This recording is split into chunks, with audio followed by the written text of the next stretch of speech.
Hello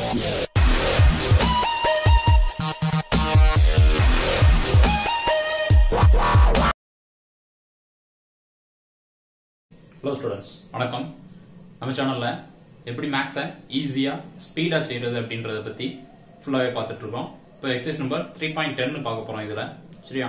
மேக்ஸை பொறுத்தவரைக்கும் பார்த்துக்கிட்டோம் அப்படின்னா ரெண்டே விஷயம் தான், அக்யூரசி அண்ட் ஸ்பீடு. சரிங்களா? இந்த ரெண்டு விஷயத்தையுமே ஷார்ட்டா செஞ்சோம் அப்படின்னா ஈஸியா அந்த ரெண்டையுமே பண்ண முடியும். அக்யூரேட்டாவும் பண்ண முடியும், ஸ்பீடாவும் பண்ண முடியும். அதுக்கு நம்ம பண்ற இந்த மெத்தட்லாம் வந்து ரொம்ப யூஸ்ஃபுல்லா இருக்கும். சரிங்களா? இதை நீங்க ட்ரை பண்ணி பாருங்க, இது உங்களுக்கு கண்டிப்பா யூஸ்ஃபுல்லா இருக்கும். இப்போ 3.10 எடுத்துக்கிட்டோம் அப்படின்னா ஃபேக்டரைசேஷன் அப்படின்னு சொல்லியிருப்பாங்க. ஒரு ஈக்குவேஷன் கொடுத்து இதை ஃபேக்டரைஸ் பண்ணி சொல்லுங்க அப்படின்னு சொல்லி ஆன்சர் கேட்டிருப்பாங்க. சரிங்களா? அப்போ இப்போ இந்த மாதிரி ஒரு ஈக்குவேஷன் கொடுத்துருக்காங்க, இதை வந்து எப்படி ஃபேக்டரைஸ் பண்றது அப்படின்றத பத்தி பார்க்கலாம். சரியா? இதுக்கு நிறைய மெத்தட் இருக்கு ஃபேக்டரைஸ்ல. அதுல பர்டிகுலரா டி மெத்தட் அப்படின்னு சொல்லக்கூடிய ஒரு ஃபேக்டரைசேஷன் மெத்தட் ஒன்று இருக்குது. சரியா? அதை எப்படி பண்றது அப்படின்னு பார்ப்போம். அதாவது எக்ஸாம்பிளுக்கு எப்படி இருக்கு, 4x square minus 7x minus 2 equal to 0 அப்படின்னு சொல்லி இருக்கு. சரியா? இப்போ இது வந்து கோஎஃபிஷியன்ட் ஆஃப் x ஸ்கொயர், இது கோஎஃபிஷியன்ட் ஆஃப் x அப்படின்னு சொல்லுவோம். இது வந்து கான்ஸ்டன்ட் அப்படின்னு சொல்லி சொல்லுவோம். சோ இந்த மாதிரி இருந்துச்சு அப்படின்னா இந்த மாதிரி ஃபேக்டரைஸ் பண்ணலாம். இது குவாட்ரேட்டிக் ஈக்குவேஷன் அப்படின்னு சொல்லி பேரு, இதுக்கு பேரு. இத நம்ம எப்படி ஃபேக்டரைஸ் பண்றது அப்படின்னா இந்த மாதிரி டி மெத்தட்ல யூஸ் பண்ணி பண்ணுவோம். இது ஒரு ஷார்ட்டா பண்ணக்கூடிய ஒரு மெத்தட். என்ன பண்ணுவோம்னா இங்க உள்ள கோஎஃபிஷியன்ட் ஆஃப் x ஸ்கொயரையும் கான்ஸ்டன்ட்டையும் மல்டிப்ளை பண்ணுவோம். கோஎஃபிஷியன்ட் ஆஃப் x ஸ்கொயரையும் கான்ஸ்டன்ட்டையும் மல்டிப்ளை பண்ணுவோம். சரிங்களா? அப்ப இது ரெண்டையும் மல்டிப்ளை பண்ணா என்ன கிடைக்கும், -8. அதை மேல போட்டுக்கணும். தென் நடுவுல கோஎஃபிஷியன்ட் ஆஃப் x கீழ போட்டுக்கணும், -7 வித் சைனோட. அது ரொம்ப முக்கியம். இங்க என்ன இருக்கு, கோஎஃபிஷியன்ட் ஆஃப் x ஸ்கொயர் என்ன இருக்கு, 4 இருக்குது. இங்க கான்ஸ்டன்ட் என்ன இருக்குது, -2 இருக்குது. சோ அது ரெண்டையும் மல்டிப்ளை பண்ணீங்கன்னா -8. அதே மாதிரி இங்க கோஎஃபிஷியன்ட் ஆஃப் x வந்து -7 அதை எடுத்துக்கிட்டோம். சரியா? இப்போ 8 என்னென்ன டேபிள் எல்லாம் போகும் அப்படின்னு சொல்லி பார்ப்போம். சரியா? ஃபர்ஸ்ட் 1 8s 8 அப்படின்னு சொல்லி போகும். தென் 2 4s 8 அப்படின்னு சொல்லி போகும். தென் வேற எதுலயும் போகாது. அகைன் திருப்பி 4 டேபிள்ல போகும், அடுத்து 8 டேபிள்ல போகும்போது தான் போகும். அப்ப இது ரெண்டு டேபிள்ல தான் போகும். இதுக்கு மேல வேற எந்த டேபிளையும் போகாது. அப்பனா இது ரெண்டையும் ஏதாவது ஆட் பண்ணாலோ சப்ட்ராக்ட் பண்ணாலோ 7 வருது அப்படின்னு சொல்லி பார்க்க போறோம். இதை ஆட் பண்ணாலோ சப்ட்ராக்ட் பண்ணாலோ 7 வராது. பட் ஆனா இதை ஆட் பண்ணாலோ சப்ட்ராக்ட் பண்ணாலோ இதை சப்ட்ராக்ட் பண்ணா 7 கிடைக்கும். அப்படின்னா 1 8s 8 தான் நம்ம எடுத்துக்க போறோம். சரிங்களா? இப்போ மல்டிப்ளை பண்ணா மேல உள்ள நம்பர் கிடைக்கணும், ஆடோ சப்ட்ராக்ஷனோ பண்ணா கீழ உள்ள நம்பர் கிடைக்கணும். சரியா? அப்ப இது ரெண்டையும் ஆட் பண்ணா மல்டிப்ளை பண்ணா +8 கிடைக்கும். ஆனா நமக்கு -8 கிடைக்காது. அப்ப இங்க எங்கேயோ ஒரு இடத்துல மைனஸ் போடணும். சரியா? அது எங்க போடணும் அப்படின்றது கீழே உள்ள டேர்ம் வச்சு முடிவு பண்ணிக்க போறோம். சரியா? மைனஸ் போடணும், பட் எங்க போடணும், இங்க கீழே சைன் வந்துச்சு, மைனஸ் சைன் வந்துச்சுன்னா பிகர் நம்பர்ல போடணும். கீழே மைனஸ் இல்ல அப்படின்னா ஸ்மாலர் நம்பர்ல போடணும். சரியா? அப்ப இங்க பிகர் நம்பர்ல மைனஸ் போட போறோம். இப்ப இதை சால்வ் பண்ணி பாருங்க. இது ரெண்டையும் மல்டிப்ளை பண்ணா -8 கிடைக்கும். இது ரெண்டையும் சப்ட்ராக்ட் பண்ணீங்கன்னா என்ன கிடைக்கும், -7 அப்படின்றது கிடைக்கும். சோ அப்போ அதுக்கு அடுத்து இதோட முடிஞ்ச ஒரு ஸ்டெப். அதுக்கு அடுத்து என்ன பண்ண போறோம்னா இங்க கோஎஃபிஷியன்ட் ஆஃப் x ஏதாவது x ஸ்கொயர் ஏதாவது இருக்கான்னு பாருங்க. 4 இருக்குது அப்படின்னா டிவைடட் பை 4x அப்படின்னு சொல்லி இங்க போடணும். சரியா? So 3 step. ஃபர்ஸ்ட் இது ரெண்டையும் மல்டிப்ளை பண்ணி மேல எழுதி இருக்கோம், இத கீழ எழுதி இருக்கோம். அடுத்த ஸ்டெப்ல என்ன பண்றோம், 8 உடைய ஃபேக்டர்ஸை கண்டுபிடிக்கிறோம். 1 8s 8 2 4s 8. சோ 1 8 8 எடுத்தா தான் என்ன கிடைக்கும், நமக்கு 7 கிடைக்கும். அதனால 1 8 8 எடுத்துறோம். தென் தேர்ட் ஸ்டெப்ல என்ன பண்ணிருக்கோம், இதோட கோஎஃபிஷியன்ட் எடுத்து டிவைட்ல போட்டுருக்கோம். ஓகேவா? அடுத்து என்ன பண்ண போறோம் அப்படின்னா இதை சால்வ் பண்ண முடியுமான்னு பாருங்க. இங்க டிவைட் பண்ண வாய்ப்புல ஒண்ணுமே இல்ல. இங்க டிவைட் பண்றது இருக்கு. 1 4s 4 2 4s 8 அப்படின்னா இப்ப இங்க இருக்கிறது அப்படியே ஆன்சர் எடுத்து எழுதிடலாம். என்ன இருக்குது, 4x இங்க +1 அப்படின்னா 4x + 1 தென் x ஏன்னா 4 கட் ஆயிட்டு, அப்ப x - 2 ஈக்குவல் டு 0. ஓகேங்களா? அப்பனா இந்த ரெண்டு ஃபேக்டர் இருக்கு. ஃபர்ஸ்ட் ஃபேக்டர் எடுத்துக்கிறோம், 4x + 1 ஈக்குவல் டு 0 அப்படின்னா அடுத்து இன்னொரு ஃபேக்டர் இருக்கு. என்னது, x - 2x ஈக்குவல் டு 0. இப்ப இதை சால்வ் பண்ணோம் அப்படின்னா என்ன கிடைக்கும், 4x equal to +1 equal to அந்த பக்கம் கொண்டு போயிடலாம், -1 அப்படின்னு சொல்லி கிடைக்கும். ஆர் அடுத்து இதை சால்வ் பண்ணோம்னா x - 2x. அப்ப இங்க 2x வராதுல்ல, x - 2 மட்டும்தான். ஓகேங்களா? இப்ப x - 2 ஈக்குவல் டு 0. இப்ப x ஈக்குவல் டு என்ன கிடைக்கும், +2 அப்படின்னு சொல்லி கிடைக்கும். அப்ப இங்க ஆன்சர் கிடைச்சிட்டு தென் இதை சால்வ் பண்ணோம் அப்படின்னா x ஈக்குவல் டு -1/4. இந்த 4 வந்து இங்க மல்டிப்ளைல இருக்கு, அதை டிவைட் கொண்டு போயிடலாம். அப்ப இங்க என்ன வந்துரும், x ஈக்குவல் டு -1/4 அப்படின்னு சொல்லி கிடைக்கும். இன்னொரு வேல்யூ என்னது, x ஈக்குவல் டு 2 ஒரு ஆன்சர் கிடைக்கும். சோ ரெண்டு ஆன்சர் கிடைக்கும். இதுதான் என்னது அப்படின்னா ஃபேக்டரைசேஷன் மெத்தட் அப்படின்னு சொல்லி சொல்லுவோம். சரியா? ஃபேக்டரைஸ் மெத்தட்ல இந்த குவாட்ரேட்டிக் ஈக்குவேஷனை சால்வ் பண்ணிருக்கோம். ஆன்சர் என்ன கிடைச்சிருக்கு, x equal to -1/4 x equal to 2 அப்படின்னு சொல்லி ரெண்டு ஆன்சர் கிடைச்சிருக்கு. சரி, இதே மாதிரி இப்ப அடுத்த சம் எடுத்துக்கிட்டோம்னா இங்க ஈக்குவேஷன் டைரக்டா கொடுக்கல, இங்க நம்ம ஈக்குவேஷனை கிரியேட் பண்ண போறோம். சரிங்களா? இங்க செகண்ட் சம்ல 3 கொண்டு இங்க உள்ள மல்டிப்ளை பண்ண போறோம், இங்க p கொண்டு உள்ள மல்டிப்ளை பண்ண போறோம். அப்ப இங்க 3 கொண்டு உள்ள மல்டிப்ளை பண்ணோம்னா 3p² அண்ட் இங்க 3 மல்டிப்ளை பண்ணோம்னா 18 -18 அப்படின்னு கிடைக்கும். ஈக்குவல் டு இங்க p கொண்டு மல்டிப்ளை பண்ணோம்னா ஆல்ரெடி ஒரு p இருக்குது, அப்ப p² அப்படின்னு சொல்லி கிடைச்சிரும். தென் இங்க p கொண்டு மல்டிப்ளை பண்ணா 5p அப்படின்னு சொல்லி கிடைக்கும். ஓகேங்களா? இப்போ இத ஃபுல்லா ஒரே ஈக்குவேஷனா கால் பண்ணிக்கலாம். அப்ப அந்த p² எல்லாத்தையும் இந்த பக்கம் ஈக்குவல் டு இந்த பக்கம் கொண்டு வந்துடலாம். அப்ப என்ன கிடைக்கும்? 3p² மைனஸ் இந்த p² இங்க வரச்சுனா மைனஸ் p² அப்படின்னு சொல்லி மாறிடும். ஏன்னா பிளஸ் p² இருக்கு, ஈக்குவல் டு இந்த பக்கம் வரச்சுனா மைனஸ் p². அப்புறம் அதே மாதிரி இங்க பிளஸ் 5p இருக்குது, அதே மாதிரி இந்த பக்கம் வந்துச்சுனா மைனஸ் 5p அப்படின்னு சொல்லி வரும். தென் இங்க ஒரு மைனஸ் 18 இருக்கு, ஈக்குவல் டு 0. சோ இப்போ ஒரு ஈக்குவேஷன் கிரியேட் ஆயிருக்கு. தென் இத ரெண்டையும் சால்வ் பண்றோம் அப்படினா 2p² minus 5p minus 18 equal to 0. So இப்போ ஒரு complete equation மாறிட்டு இது ஒரு quadratic equation. So இதை எப்படி சால்வ் பண்ணலாம்? t மெத்தட்ல ஃபேக்டரைஸ் பண்ண சொல்லிருக்கேன். என்ன சொல்லிருக்கேன்? p² ஓட கோஎஃபிஷியன்ட்டையும் கான்ஸ்டன்ட்டையும் மல்டிப்ளை பண்ணனும். சரியா? இத ரெண்டையும் மல்டிப்ளை பண்ணனும். தென் இத கீழ போடணும். அப்போ இத ரெண்டையும் மல்டிப்ளை பண்ணீங்கன்னா என்ன கிடைக்கும்? 36 கிடைக்கும். மைனஸ் 36 கிடைக்கும். இங்க மைனஸ் p இருக்குது, கோஎஃபிஷியன்ட் மைனஸ் p. அப்ப இத போட்டுக்கலாம். அப்ப 36 எதெல்லாம் கிடைக்கும்? 136 கிடைக்கும். Then 2 18s are 36 கிடைக்கும். Then 3 12s are 36 கிடைக்கும். Then 4 9s are 36 கிடைக்கும். ஓகேங்களா? அடுத்து திருப்பி அப்படியே ரிவர்ஸ்ல தான் வரும். அடுத்து திருப்பி 9 டேபிள்ல வரும் and 12 டேபிள் 8 டேபிள் 36 டேபிள் அப்படி ரிவர்ஸ்ல தான் வரும். சரியா? அப்போ இதுல எதை ஆடோ சப்ட்ராக்ஷனோ பண்ணா 5 கிடைக்கும் பாத்தீங்கன்னா இதுல தான் 4 and 9 சப்ட்ராக்ட் பண்ணா என்ன கிடைக்கும்? 5 கிடைக்கும். அப்படின்னா 4 9s are 36 அப்படின்னு சொல்லி எடுத்துக்கலாம். சோ மேல மைனஸ் தேவை இருக்கு, அப்ப இங்க ஏதோ ஒரு நம்பர்ல மைனஸ் போடணும். எப்படி போடணும்னு சொல்லியிருந்தேன்? கீழே மைனஸ் இருந்தா பிகர் நம்பர்ல போடணும், கீழே பிளஸ் இருந்தா ஸ்மாலர் நம்பர்ல போடணும். சரியா? அப்ப இங்க மைனஸ் இருக்கிறதுனால நான் பிகர் நம்பர்ல மைனஸ் போட்டுக்கிறேன். ரைட்டா? இப்போ தேர்ட் ஸ்டெப். அடுத்து தேர்ட் ஸ்டெப் தான் ரொம்ப இம்பார்ட்டன்ட். எக்ஸ் ஒரே கோஎஃபிஷியன்ட் ஏதாவது இருந்துச்சுன்னா கம்பல்சரி இங்க x ஸ்கொயரோட கோஎஃபிஷியன்ட் இருக்கிறதுனால அத நான் என்ன எழுதுறேன்? 2p அப்படின்னு சொல்லி எழுதிக்கிறேன். இங்கேயும் நான் என்ன எழுதுறேன்? 2p அப்படின்னு சொல்லி எழுதிக்கிறேன். இப்போ 2 ஆல டிவைட் பண்ணா 1 2 is 2 2 2s are 4. சோ அப்ப என்ன பண்ணலாம்? p plus 2 p plus 2 and 2p minus 9 2p minus 9 equal to 0. So ரெண்டு ஃபேக்டர்ஸ் கிடைச்சிருக்கு. இது ஒரு ஃபேக்டர், இது ஒரு ஃபேக்டர். சோ இப்போ ஃபேக்டர் நம்பர் 1 எடுக்கிறேன் அப்படினா p plus 2 equal to 0 அப்படின்னு சொல்லி கிடைக்கும். ஆர் ஃபேக்டர் நம்பர் 2 எடுக்கிறேன் 2p minus 9 equal to 0. தென் இத சால்வ் பண்ணா என்ன கிடைக்கும்? p equal to plus 2 அந்த பக்கம் வரச்சா equal to minus 2 அப்படின்னு சொல்லி கிடைக்கும். அப்ப இது ஒரு ஆன்சர் ஆர். அடுத்து இங்க 2p equal to minus 9 இந்த பக்கம் போச்சுனா plus 9 அப்படின்னு சொல்லி கிடைக்கும். அப்படினா p equal to 9/2 அப்படின்னு சொல்லி கிடைக்கும். இது ஒரு ஃபேக்டர். சோ ஆன்சர் ரெண்டு answer. x p equal to 2 p equal to 9/2 அப்படின்னு சொல்லி ரெண்டு ஆன்சர் கிடைக்கும். சோ அதுதான் இதனுடைய ஆன்சர். புரிஞ்சுதா? அப்போ இங்க தேவையில்லாம டிவைட் எல்லாம் எழுதுறமே எப்படி இப்படி அப்படிலாம் கேட்க வாய்ப்பே கிடையாது. ஷார்ட்கட்ல எழுதுறது தான். சரியா? ஆக்சுவலா ஒரிஜினலா இந்த சம்ம ஃபேக்டரைஸ் பண்ணோம் அப்படின்னா பெருசா போகும். சரியா? எடுத்துக்கிறோம். சரியா? இதான் ரொம்ப ஈஸி. சம்முக்குள்ள போச்சுல இது இன்னும் கொஞ்சம் நம்மளுக்கு அதிகமா தேவைப்படும். அதனால இதை நல்லா பிராக்டிஸ் பண்ணி பாத்துக்கோங்க. எப்பவுமே மேக்ஸை பொறுத்த வரைக்கும் என்ன அப்படின்னா எவ்வளவு டைம் செஞ்சு பாக்குறோங்கிறது முக்கியம். நிறைய தடவை செஞ்சு பாத்துட்டீங்க அப்படின்னா நல்லா பிராக்டிஸ் பண்ணிக்கிட்டீங்க அப்படின்னா உங்களுக்கு வந்து அவ்வளவு தரவா இருக்கு. அப்படின்னா நம்ம எந்த சம்ல எடுத்துக்கிட்டாலும் என்ன பண்ணலாம்? ஈஸியா செஞ்சு முடிச்சுக்கலாம். சரிங்களா? சரி, இப்ப அடுத்து தேர்ட் சம் போலாம். சோ தேர்ட் சம் எடுத்துக்கிட்டோம் அப்படின்னா தேர்ட் சம் என்ன சொல்லிருக்காங்க? a into a minus 1 a minus 7 the whole root அப்படின்னு சொல்லி சொல்லிருக்காங்க. First whole root equal to அந்த பக்கம் கொண்டு போயிரும். அப்படின்னா என்ன வரும்? a into a minus 7 equal to இந்த ஹோல் ரூட் அந்த பக்கம் போச்சு எப்படி போகும்? 3 root 2 the whole square அப்படின்னு சொல்லி போயிரும். ரூட் அந்த பக்கம் எப்படி போகும்? ஹோல் ஸ்கொயர் அப்படின்னு சொல்லி போகும். எப்படி அப்படின்னா இப்ப x ரூட் x இருக்குன்னு வச்சுக்கோங்க. அதோட மீனிங் என்ன அப்படின்னா x power 1/2 ன்னு அர்த்தம். x power 1/2 ன்னு அர்த்தம். அதான் ரூட் x ஓட வேல்யூ. சரியா? அப்படின்னா அந்த 1/2 ஈக்குவல் டு அந்த பக்கம் கொண்டு போகும்போது இங்க என்ன இருக்கு அப்படின்னா பவர் 1/2 ன்னு இருக்கு. 1/2 ஈக்குவல் டு அந்த பக்கம் போகுது ரெசிப்ரோக்கல்ல போகும் அப்படின்னா பவர் 2 அப்படின்னு சொல்லி வந்துருது. இந்த பவர் 1/2 தான் ஈக்குவல் டு அந்த பக்கம் போச்சுல ரெசிப்ரோக்கல்ல போய் 2 அப்படின்னு சொல்லி எழுதலாம். ஸ்கொயர் ரூட்டா இருந்துச்சுன்னா ஈக்குவல் டு அந்த பக்கம் போச்சுன்னா என்ன வந்துரும்? பவர் 2 ன்னு வந்துரும். இதே கியூப் ரூட்டா இருந்துச்சுன்னா கியூப் ரூட்டா இருக்கு அப்படின்னா ஈக்குவல் டு அந்த பக்கம் எப்படி சார் போகும்? கியூபா போகும். புரியுதுங்களா? ஏன்னா 1/3 இருக்குன்னு அர்த்தம். இங்க 1/3 அந்த பக்கம் போச்சுல 3/1 அப்போ பவர் 3 அப்படின்னு சொல்லி போகும். சரியா? அப்ப இங்க ஸ்கொயர் ரூட் அந்த பக்கம் ஸ்கொயர்னு கொண்டு போயிட்டேன். இப்போ இந்த a கொண்டு உள்ள மல்டிப்ளை பண்றேன் அப்படினா a ஸ்கொயர் மைனஸ் 7a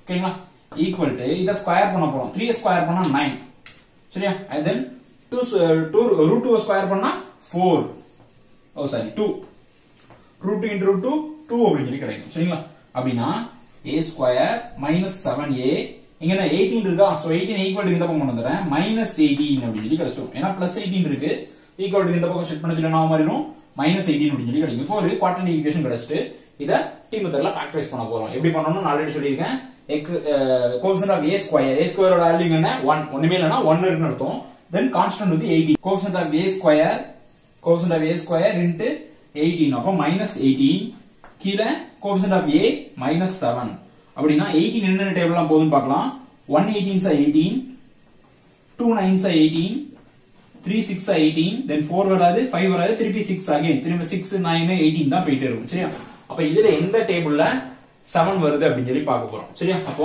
இத எடுத்துக்கிட்டா தான் என்ன வரும் இது ரெண்டையும் சப்ட்ராக்ட் பண்ணா 7 கிடைக்கும் அப்படினா 2 9 மேல மைனஸ் இருக்குதுனால கீழ இங்க ஒரு இடத்துல மைனஸ் போட போறோம் அப்ப எந்த இடத்துல மைனஸ் போடுறதுங்கிறது இத பத்தி தான் முடிவு பண்ணனும் இங்க மைனஸ் இருக்குது அப்போ நான் என்ன பண்றேன் கிரேட்டர் நம்பர்ல மைனஸ் போட்டுக்கிறேன் சோ மல்டிப்ளை பண்ணா மைனஸ் 18 சால்வ் பண்ணா மைனஸ் 7 கிடைச்சிரும் ஓகேங்களா அப்ப தேர்ட் ஸ்டெப் என்னது கோஎஃபிஷியன்ட் என்ன இருக்கோ அதால டிவைட் பண்ணனும் அப்ப கோஎஃபிஷியன்ட் 1 தான் சார் இருக்கு அப்படினா வெறும் a ஆல டிவைட் பண்ணிக்க வேண்டியதான் ஓகேங்களா அப்போ a plus 2 then a minus 9 equal to 0 இதுல ஒரு விஷயத்தை மறந்துட கூடாது இங்க ஏதாவது போட்டுட்டு டிவைட் பண்ண முடிஞ்சா கம்பல்சரி டிவைட் பண்ணிரணும் டிவைட் பண்ணாம எழுதிட்டா தப்பாயிரும் ஆன்சர் சரிங்களா அதனால கம்பல்சரி இங்க ஏதாவது டிவைட் பண்ற மாதிரி இருந்தா டிவைட் பண்ணிக்கங்க இங்க நம்பர் இல்லங்கறனால டிவைட் ஆகாது நான் அப்படியே எழுதிருக்கேன் சரி இப்போ இது ஒரு ஃபேக்டர் இது ஒரு ஃபேக்டர் அப்படினா a plus 2 equal to 0 or a minus 9 equal to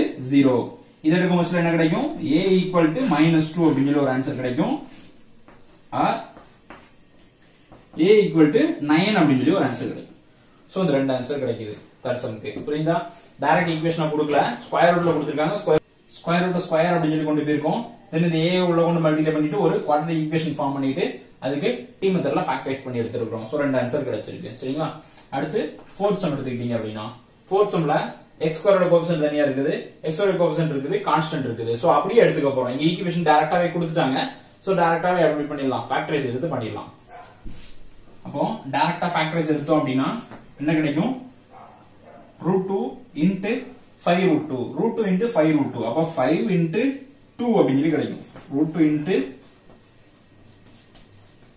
√2 into 5 √2 அப்படிங்கறது இருக்கு அப்படினா √2 என்ன ஆயிரும் 2 அப்படிங்கறது மாறிடும் 2 into 5 10 அப்படிங்கறது கிடைக்கும் பெரிய பெரிய சம்லாம் இல்ல இங்க ரூட் வச்சு வந்ததனால அப்படியே பெருசா எல்லாம் ஒண்ணும் நினைக்காதீங்க √2 into √2 2 அப்ப 2 into 5 10 அவ்வளவுதான் சரியா அப்புறம் இங்க என்ன இருக்கு 7 அப்போ டினாமினேட்டர் 7 முடிஞ்சா இப்போ என்ன பண்ணலாம் 10 என்னென்ன டேபிளா வரும் 1 10s 10 வரும் 2 5s 10 வரும் வேற இங்க திருப்பி 5 டேபிள் தான் வரும் அடுத்து 10 டேபிள் தான் வர போகுது சரிங்களா அப்போ இதுல 7 கிடைக்கும் இது ரெண்டையும் ஆட் பண்ணா 7 கிடைக்கும் அப்போ 2 5s 10 இது ரெண்டையும் மல்டிப்ளை பண்ணா 10 கிடைக்கும் இது ரெண்டையும் ஆட் பண்ணா 7 கிடைக்கும் அப்போ வேலை முடிஞ்சா இப்போ கோஎஃபிஷியன்ட் என்ன இருக்குன்னு பார்க்கறோம் √2 இருக்குது அப்ப கம்பல்சரி என்ன பண்ணனும் √2x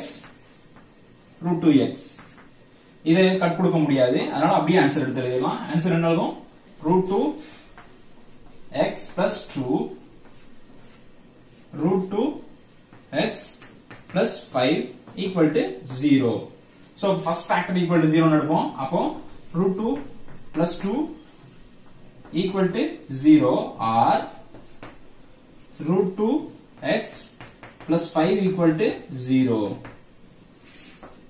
ஓகேவா அப்போ இங்க சால்வ் பண்ணோம்னா √2x equal to plus 2 அந்த பக்கம் வரச்ச என்ன ஆயிரும் -2 அப்படி சொல்லி மாறிடும் தென் இங்க r இங்க என்ன மாறும் √2x equal to -5 அப்படி சொல்லி மாறிடும் அப்ப இத சால்வ் பண்ணா என்ன கிடைக்கும் x equal to -2/√2 இதோட நிப்பாட்டிட கூடாது ரொம்ப முக்கியம் இதோட நிப்பாட்டிட கூடாது இந்த 2 என்ன எழுதலாம் அப்படினா மேல இருக்கிற 2 √2 into √2 னு எழுதலாம் சரியா அப்படினா √2 into √2/√2 அப்ப இது ரெண்டையும் கேன்சல் பண்ணா என்ன கிடைக்கும் ஒரு மைனஸ் இருக்குது அப்ப x equal to -√2 அப்படி கிடைக்கும் இதுதான் ஆன்சர் இதோட நிப்பாட்டிட கூடாது கம்பல்சரி மார்க் கரெக்ட் பண்ணு இங்க வந்து நிப்பாட்டணும். ஓகேங்களா? அடுத்து இதை எடுத்துக்கிட்டோம் அப்படின்னா ஆர் இந்த சம் எடுத்துக்கிட்டோம்னா x ஈக்குவல் டு -5 இந்த ரூட்டுவை டினாமினேட்டர் கொண்டு வந்துடலாம். அப்ப இதோட நிப்பாட்டிக்கலாம். இங்க இதோட நிப்பாட்டிக்கலாம். மேல 2 இல்ல, அதை சால்வ் பண்ண முடியாது. சோ அப்ப இங்க இதான் ஆன்சர். இங்க வந்து -√2 அப்படின்றது தான் ஆன்சர். சரிங்களா? அப்ப இந்த சம் ஃபேக்டரைஸ் பண்ணோம்னா இப்படிதான் கிடைக்கும். ரூட் வச்சு ஸ்டார்ட் பண்றதுனால ரொம்ப பெருசா நினைக்காதீங்க, ரொம்ப ஈஸியான சம் தான். ஏன்னா √2 × √2 2 மாறிடும். 2 × ஒரு 5 10. அப்போ ஃபேக்டரைஸ் வந்து 10க்கும் 7க்கும் தான் எடுக்க போறோம். அப்ப 10ஓட ஃபேக்டர் போட்டீங்க அப்படின்னா 2 5 10 கிடைக்குது. அதை ஆட் பண்ணா 7 கிடைக்குது. சோ நான் என்ன எடுத்துக்கிட்டேன், √2x + 2 அதே மாதிரி √2x + 5 அப்படின்னு சொல்லி ரெண்டு ஃபேக்டர் வந்துருச்சு. சரிங்களா? அடுத்து 5th சம் பார்க்கலாம். சோ 5th சம் எடுத்துக்கிட்டோம் அப்படின்னா இது நார்மலான ஈக்குவேஷன் இல்ல. இங்க எப்படி இருக்கு அப்படின்னா ஒரு ஃபிராக்ஷன் இருக்கு. சோ ஒரு நம்பர் ஃபிராக்ஷனா இருந்துச்சு அப்படின்னா எந்த நம்பர் டினாமினேட்டர்ல இருக்கோ அந்த நம்பரால ஹோல் ஈக்குவேஷன் என்ன பண்ணணும், மல்டிப்ளை பண்ணணும். அப்ப இந்த ஈக்குவேஷன் ஃபுல்லா என்ன பண்ண போறேன், 8 ஆல மல்டிப்ளை பண்ண போறேன். சரியா? அப்போ 8 × 2 16x² -8x பிளஸ் இங்க 8 ஆல மல்டிப்ளை பண்ணா 8/8 = 0 அப்படின்னு சொல்லி கிடைக்கும். சரிங்களா? இப்ப இந்த 8 கேன்சல் பண்ணிட்டா 1 ன்னு கிடைச்சிரும். அப்ப நார்மல் ஈக்குவேஷனா மாறிடும். 16x² -8x + 1 = 0 அப்படின்னு சொல்லி மாறிடும். சரியா? இப்ப இங்க என்ன நம்பர் இருக்கோ அதே நம்பர் அல்ல. இப்ப சப்போஸ் இங்க ரெண்டு நம்பர்லயும் டினாமினேட்டர் இருக்கு, இங்க ஒரு 2 இருக்குது அப்படின்னா இங்க 8 ஆல மல்டிப்ளை பண்ணும்போது என்ன மாறிடும், அந்த டினாமினேட்டர் போயிடும். அதனால வெறும் 8 ஆல மல்டிப்ளை பண்ணாலே போதும். இப்ப சப்போஸ் வேற ஒரு ஃபிராக்ஷன் இருக்கு அப்படின்னா ஒரு 3 இருக்கு. அப்ப இந்த 3 இதுல இல்ல. அப்ப இந்த 8 கொண்டு மல்டிப்ளை பண்ணாலும் இந்த 3 டினாமினேட்டர் டிவைட் ஆகாது அப்படின்னா இது ரெண்டையும் மல்டிப்ளை பண்ணி எடுத்துக்கணும். அதாவது இது ரெண்டுக்கும் என்ன எல்சிஎம் கண்டுபிடிச்சிடணும். சரியா? அப்ப எல்சிஎம் கண்டுபிடிச்சா 24 அப்படின்னு சொல்லி கிடைக்கும். அப்ப இங்க 24 ஆல மல்டிப்ளை பண்ணணும். ஈக்குவேஷன் ஃபுல்லா 24 ஆல மல்டிப்ளை பண்ணணும். நம்மளுக்கு இங்க ஒரே ஒரு ஃபிராக்ஷன் தான் இருக்குன்றதுக்காக நான் என்ன பண்ணிருக்கேன், அந்த அந்த அந்த ஃபிராக்ஷனையே கொண்டு டைரக்டா மல்டிப்ளை பண்ணிட்டேன். சோ அப்ப என்ன கிடைச்சிச்சு, ஃபிராக்ஷன் இல்லாத ஒரு நார்மல் ஈக்குவேஷன் கிடைச்சிட்டு. இனிமேல் என்ன பண்ண வேண்டியதான், டைரக்டா ஃபேக்டரைஸ் பண்ணிக்கலாம். எப்படி பண்ணலாம், x² கோஎஃபிஷியன்ட்டையும் கான்ஸ்டன்ட்டையும் மல்டிப்ளை பண்ணணும்.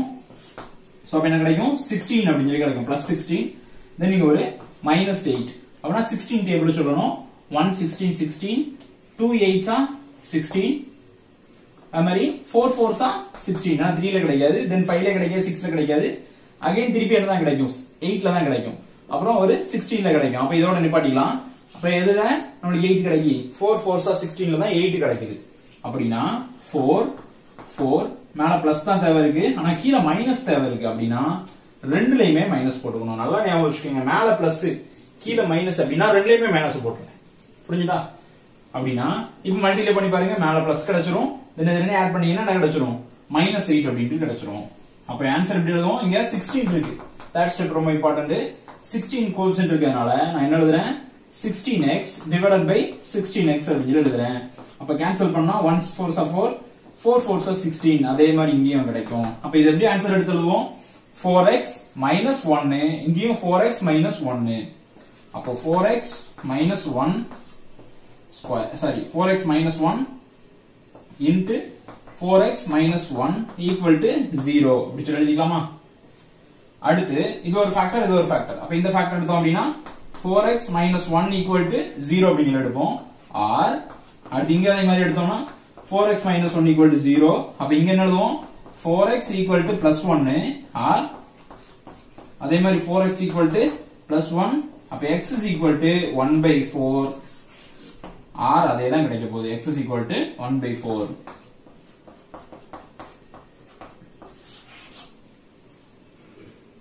ஓகேங்களா? சோ அப்போ இந்த மாதிரியான நம்பர் கொடுத்தாலும் இப்படிதான் ஃபேக்டரைஸ் பண்ண போறோம். சரியா? இதான் நார்மலான ஃபேக்டரைஸ் அப்படின்னு சொல்லி அர்த்தம். சரியா? ஷார்ட்டா பண்றதே இவ்வளவுதான், ஒரு 3 ஸ்டெப் தான் வரப்போகுது. கோஎஃபிஷியன்ட்டையும் கான்ஸ்டன்ட்டையும் மல்டிப்ளை பண்ண போறோம், அதை மேல போட போறோம், x ஓட கோஎஃபிஷியன்ட் கீழ போட போறோம். மல்டிப்ளை பண்ணா மேல ஒரு நம்பர் கிடைக்கணும், ஆட் ஆர் சப்ட்ராக்ஷன் பண்ணா கீழ ஒரு நம்பர் கிடைக்கணும். சரிங்களா? சோ அதுக்கு நம்ம எடுத்துக்க போறோம். தென் கோஎஃபிஷியன்ட் ஏதாவது இருந்துச்சுன்னா அந்த வேல்யூ கொண்டு டிவைட் பண்ணனும், அதை எடுத்து அப்படியே ஆன்சர் எழுதிட வேண்டியதான். அதான் 2 ஃபேக்டர்ஸ் கிடைக்கும். அந்த 2 ஃபேக்டர்ஸ்ல இருந்து x ஓட வேல்யூ கண்டுபிடிச்சு எழுதிட வேண்டியதான். சரியா? இதான் ஃபேக்டரைசேஷன் அப்படின்னு சொல்லி அர்த்தம். சரியா? அடுத்து இது வந்து சம் நம்பர் 1 பார்த்திருக்கோம். அடுத்து சம் நம்பர் 2 பார்ப்போம். சரிங்களா? 3.10ல சம் நம்பர் 2 பார்க்க போறோம். ஓகே, இப்போ சம் நம்பர் 2 எடுத்துக்கிட்டோம் அப்படின்னா இது ஒரு நம்பர் ஆஃப் கேம்ஸ் அப்படின்னு சொல்லிட்டு நம்பர் ஆஃப் கேம்ஸ் வந்து இப்படி கொடுத்திருக்காங்க. அடுத்து லீக்கேஜ் ஷெட்யூல் அப்படின்னு சொல்லிட்டு லீக்கேஜ் ஷெட்யூல் கேம்ஸ் அப்படின்னு சொல்லிட்டு அது டோட்டல் கேம்ஸ் தான். டோட்டல் கேம்ஸ் எவ்வளவு கொடுத்திருக்காங்க அப்படின்னா டோட்டல் கேம்ஸ் எவ்வளவு சொல்லிருக்காங்கன்னா 15 கேம்ஸ் அப்படின்னு சொல்லி சொல்லிருக்காங்க. மேல நம்பர் ஆஃப் கேம்ஸ் அப்படின்னு சொல்லி கொடுத்துட்டு நம்பர் ஆஃப் கேம்ஸ்க்கு ஒரு ஈக்குவேஷன் கொடுத்திருக்காங்க. கீழே இருக்கிறது நம்பர் ஆஃப் கேம்ஸ் தான். அதை வேற மாதிரி சொல்லிருக்காங்க, டோட்டல் கேம்ஸ் அப்படின்னு சொல்லிருக்காங்க. டோட்டலா எத்தனை அந்த லீக்கேஜ் ஷெட்யூல்ல இருக்கிற மொத்த கேம் டோட்டல் கேம்ஸ் அப்படின்னு சொல்லி எடுத்துக்கிறோம். அதை 15 அப்படின்னு சொல்லி எடுத்துக்கிறோம். அப்படின்னா இது ரெண்டுமே ஒரே வேல்யூ தான். சரியா? இத நம்பர் ஆஃப் கேம்ஸ் கொடுத்திருக்காங்க, இத லீக்கேஜ் ஷெட்யூல் கேம்ஸ் கொடுத்திருக்காங்க. அவ்வளவுதான், ரெண்டுமே ஒரே தான். அப்படின்னா நம்ம என்ன எடுத்துக்கலாம், இந்த வேல்யூ ஈக்குவல் டு இந்த வேல்யூன்னு எடுத்துக்க போறோம். அதாவது n square minus n by 2 equal to 15 அப்படின்னு சொல்லி எடுத்துக்க போறோம். புரிஞ்சுதா? இதுவும் நம்பர் ஆஃப் கேம்ஸ் தான், இதுவும் நம்பர் ஆஃப் கேம்ஸ் தான். அந்த ஷெட்யூல்ல இருக்க டோட்டல் கேம்ஸ் எவ்வளவு? 15. இங்க என்ன கொடுத்திருக்காங்க, மொத்தமா அந்த லீக்கேஜ்ல இருக்க நம்பர் ஆஃப் கேம்ஸ் எவ்வளவு அப்படின்றத n square minus n by 2 தான் அப்படின்னு சொல்லி கொடுத்திருக்காங்க. சரியா? நம்ம ரெண்டே ஈக்குவல் அப்படின்னு சொல்லி எடுத்துக்கிறோம். எடுத்துட்டா என்னோட வேல்யூ என்னன்னு கிடைச்சிடும். சம்ல ஃபைண்ட் தி n தான் கேட்டிருக்காங்க. அப்படின்னா என்ன பண்ணலாம், இந்த 2 கொண்டு அந்த பக்கம் மல்டிப்ளை பண்ணிடலாம். அப்படின்னா n square minus n equal to 30 அப்படின்னு சொல்லி கிடைக்கும். 15 into 2 30 அப்படின்னு சொல்லி மாறிடும். தென் 30 இந்த பக்கம் கொண்டு வந்துடலாம். அப்படின்னா n square minus 2n sorry n square minus n minus 30 equal to 0 அப்படின்னு சொல்லி கிடைக்கும். சோ இப்போ ஒரு ஃபேக்டரைஸ் பண்ணக்கூடிய ஈக்குவேஷன், குவாட்ரரி ஈக்குவேஷனா மாறிட்டு, சோ இப்போ என்ன பண்ணலாம், ஃபேக்டரைஸ் பண்ண போறோம். அப்ப 30 into 1 மைனஸ் 30 என்னங்க மைனஸ் 1. அப்ப இதுல 30 எதுல கிடைக்கும், 130s 30 கிடைக்கும், 215s 30 கிடைக்கும், 3 10s 30 கிடைக்கும், 4ல கிடைக்காது, தென் 5 6 30 கிடைக்கும். அகைன் திருப்பி 6 டேபிள் தான் வரப்போகுது, 6 10 15 30 இப்படி தான் வரப்போகுது. சோ இதோட நிப்பாட்டிக்கலாம். எங்க 1 கிடைக்கும் அப்படின்னா 5 6ல கிடைக்கும், சப்ட்ராக்ட் பண்ணா கிடைக்கும். அப்போ இது ரெண்டையும் மல்டிப்ளை பண்ணா 30 கிடைக்கும். நம்மளுக்கு மைனஸ் 30 தேவை. அதனால இங்க ஏதோ ஒரு இடத்துல மைனஸ் போட போறோம். அது எது முடிவு பண்றது, கீழே உள்ள நம்பர் தான். கீழே உள்ள நம்பர்ல மைனஸ் இருக்கிறதுனால நான் கிரேட்டர் நம்பர்ல மைனஸ் போட்டுக்கிறேன். நான் மொதல் சம்ல இருந்தே சொல்லிட்டு இருக்கேன், கீழே பிளஸ் மைனஸ் இருந்துச்சுன்னா கிரேட்டர் நம்பர்ல போடணும், கீழே பிளஸ் இருந்துச்சுன்னா ஸ்மாலர் நம்பர்ல போட்டுறணும். அப்ப இங்க பிளஸ் மைனஸ் இருக்கு, என்னன்னா கிரேட்டர் நம்பர்ல மைனஸ் போட்டுக்கிறேன். நீங்க கோஎஃபிஷியன்ட் ஏதாவது இருக்கான்னு பாக்குறோம். இல்ல அப்படின்னா என்ன கொண்டு என்ன பண்ணிட வேண்டியதான், டிவைட் பண்ணிட வேண்டியதான். இங்க இல்லங்கிறதுக்காக நீங்க டிவைட் பண்ண விட்டுறாங்க, அடுத்த சம்ல மறந்துடும். அதுக்காக தான் அப்படியே டிவைட் பண்ணி எடுத்துக்கிறோம். ஓகே, அப்ப n plus 5 then n minus 6 equal to 0. So அப்ப இது ஒரு factor, n plus 5 equal to 0 or இந்த ஃபேக்டர் எடுத்துக்கிட்டோம்னா n minus 6 equal to 0. அப்ப இங்க எழுதணும்னா n is equal to minus 5 or n is equal to 6. அப்போ ரெண்டு ஆன்சர், ரெண்டு ஃபேக்டர் கிடைச்சிட்டு. ஓகேங்களா? சோ அப்ப லீக்கேஜ்ல மொத்தம் எத்தனை இருக்கு, எத்தனை கேம்ஸ் இருக்கு? கண்டிப்பா மைனஸ்ல இருக்க வாய்ப்பு இல்ல, அப்போ பிளஸ்ல தான் இருக்கு வாய்ப்பு. அப்ப ஆன்சர் என்ன எடுத்துக்கலாம், n equal to 6 அப்படிங்கறத எடுத்துக்கலாம். 6 கேம் தான் இருக்கு. என்னோட டீம் எத்தனை டீம் இருக்கு, 6 டீம் இருக்கு அப்படின்னு சொல்லி எடுத்துக்கலாம். சரிங்களா? அதான் என்னோட வேல்யூ அதான் கேட்டது கொடுத்திருந்தாங்க. சோ டோட்டல் கேம்ஸ் எத்தனை, 15 கேம்ஸ். எத்தனை டீம் இருக்கு அப்படின்னு சொல்லி பார்த்தா 6 டீம் இருக்கு அப்படின்னு சொல்லி ஆன்சர் கிடைச்சிடும். ஓகேங்களா? தேங்க்யூ.